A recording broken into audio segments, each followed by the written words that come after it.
Кыргызстанда жеке жактардын активдерин ыктыярдуу легалдаштыруу жана мунапыс берүү жөнүндө мыйзам күчүнө кирди.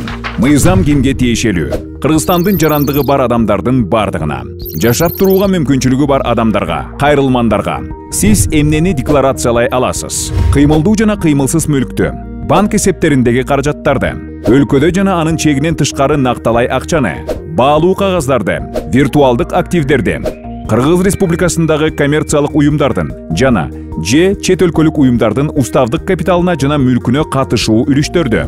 Каражаттар 2023 жылдын 1-январына чейин сатылып алынышы керек. Эсиңизде болсун, мыйзам мурунку мыйзам бузуулар үчүн куугунтуктоодон коргойт. Ыктыярдуу декларациялоонун сыры сакталат.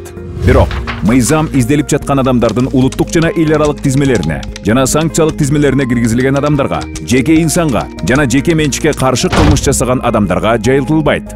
Жашоону таза баракчадан баштаңыздар. Кирешелерди жана мүлктөрдү декларациялаңыздар. Кыргыз Республикасынын экономика жана коммерция министрлиги.